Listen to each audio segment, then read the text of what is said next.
Selamat pagi saudara-saudara, salam sehat bagi kita semua. Selamat berjumpa kembali dalam Sarota edisi 30 Desember 2023 dari Jemaat Silo Campagaya.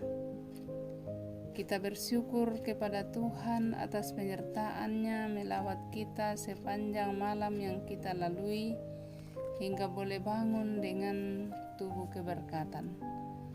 Untuk mengawali aktivitas kita pada hari ini, mari kita mengucap syukur, kita berdoa. Terpujilah Engkau ya Allah Bapa di sorga atas penyertaan-Mu menyertai kami dalam sepanjang malam yang kami telah lalui. Kami boleh bangun dengan tubuh keberkatan oleh karena penyertaan-Mu kepada kami. Terima kasih ya Allah. Sebagai tanda syukur kami pada saat ini, kami sudah siap membaca dan merenungkan firman kebenaran-Mu. Namun sebelumnya urapi kami dengan kuat kuasa-Mu, agar kami baca dan renungkan firman-Mu ini seturut dengan kehendak-Mu. Ini doa syukur kami yang kami sampaikan di dalam nama Yesus Kristus, Juru Selamat kami yang hidup. Amin. Pembacaan firman Tuhan kita pada saat ini terambil dari Markus 9 ayat 2 sampai ayatnya yang ke-13. Firman Tuhan berbunyi demikian.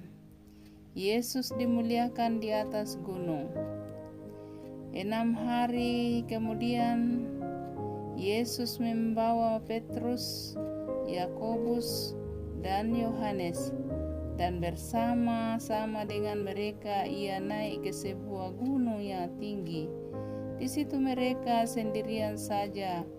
Lalu Yesus berubah rupa di depan mata mereka, dan pakaiannya sangat putih berkilat-kilat. Tidak ada seorang pun di dunia ini yang dapat mengelantang pakaian seperti itu. Maka nampaklah kepada mereka Elia bersama dengan Musa, keduanya dengan berbicara dengan Yesus. Kata Petrus kepada Yesus, "Rabi, betapa bahagianya kami berada di tempat ini. Baiklah kami dirikan 3 kemah, dan 1 untuk Engkau, 1 untuk Musa, dan 1 untuk Elia." Ia berkata demikian sebab tidak tahu apa yang harus dikatakannya, karena mereka sangat ketakutan.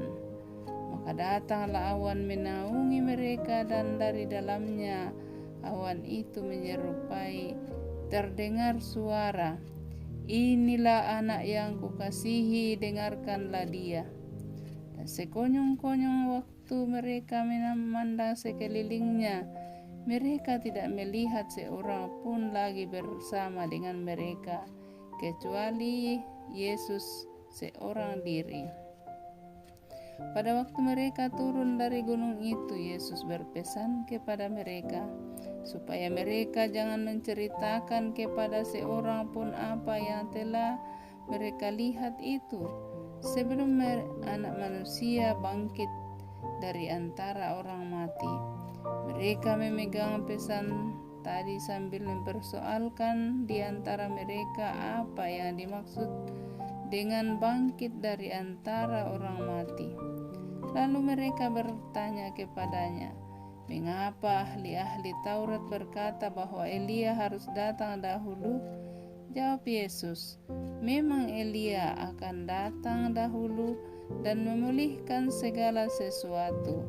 Hanya bagaimana dengan yang ada tertulis mengenai Anak Manusia, bahwa ia akan banyak menderita dan dihinakan. Tetapi aku berkata kepadamu, memang Elia sudah datang, dan orang memperlakukan dia menurut kehendak mereka, sesuai dengan yang ada tertulis tentang dia." Amin.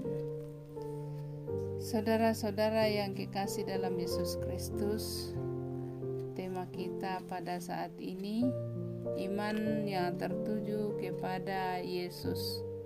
Waktu kapatonganan tu tontong titutun lako puang Yesus. Para pendengar firman Tuhan dimanapun berada, pada dasarnya kemuliaan Tuhan senantiasa terjadi dalam kehidupan kita. Akan tetapi kita sulit merasakan, sebab itu kita kerap kali menuruti keinginan kita sendiri. Seperti Petrus, Yakobus, dan Yohanes, 3 orang yang pergi bersama Yesus ke sebuah gunung yang tinggi. Dan mereka tidak pernah menduga bahwa mereka akan mengalami peristiwa yang dahsyat. Mereka menyaksikan Yesus sedang berbicara dengan Elia dan Musa dengan pakaian yang sangat putih. Mereka diliputi ketakutan sehingga mereka tidak tahu apa yang harus mereka katakan tentang apa yang mereka saksikan. Saudara-saudara, peristiwa ini adalah merupakan peneguhan kembali atas pengakuan Petrus, sekaligus merupakan penyingkapan tentang kemuliaan salib, bahwa kemuliaan Yesus akan didahului oleh penderitaan melalui Yesus di dalam salib. Sebelum Petrus sangat sulit menerima dan memahami ketika Yesus mengatakan dengan terus terang bahwa anak manusia harus menanggung penderitaan. Penderitaan itu dapat kita baca dari Markus 8 ayat 31 sampai 32. Lalu Petrus menarik Yesus dan menegur dia karena perkataan ini. Markus 8 ayat 32. Petrus masih dipengaruhi pikirannya sendiri. Ia merasa bahwa apa yang dikatakan Yesus adalah mustahil terjadi. Akibatnya Petrus ditegur dengan keras oleh Yesus. Enyahlah iblis. Hanya dengan mata ilmiah kita dapat menyaksikan kemuliaan Tuhan.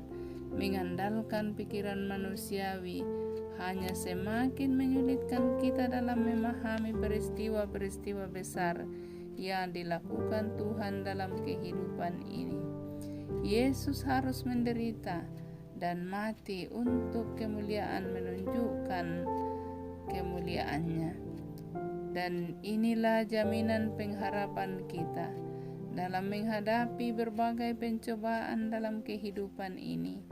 Iman yang tertuju kepada Yesus akan memampukan kita menyaksikan dan mengalami kemuliaannya. Amin. Saudara-saudara, mari kita mengucap syukur, kita berdoa. Syukur dan terima kasih ya Tuhan atas kesempatan yang Engkau berikan kepada kami pada pagi ini, sehingga kami boleh membaca, merenungkan, dan akan mengaplikasikan firman-Mu dengan seturut dengan kehendak-Mu. Ajar kami senantiasa mempraktikkan firman-Mu ini seturut kehendak-Mu juga. Ya Tuhan, pada saat ini kami mendukung kehidupan para umat-Mu di Jemaat Silo Campagaya, pendeta, majelis, koster, tata usaha, anggota jemaat-Mu, dan para pendengar firman Tuhan dimanapun berada saat ini. Jika mereka bersuka cita karena berulang tahun, naik pangkat, kelahiran anak, sembuh dari penyakit, bekerja dalam pekerjaannya, dan mendapatkan berkat-berkat berdasarkan kasih setia Tuhan, sempurnakan sukacita mereka. Tetapi jika mereka dalam pergumulan, dengarkanlah pergumulan mereka.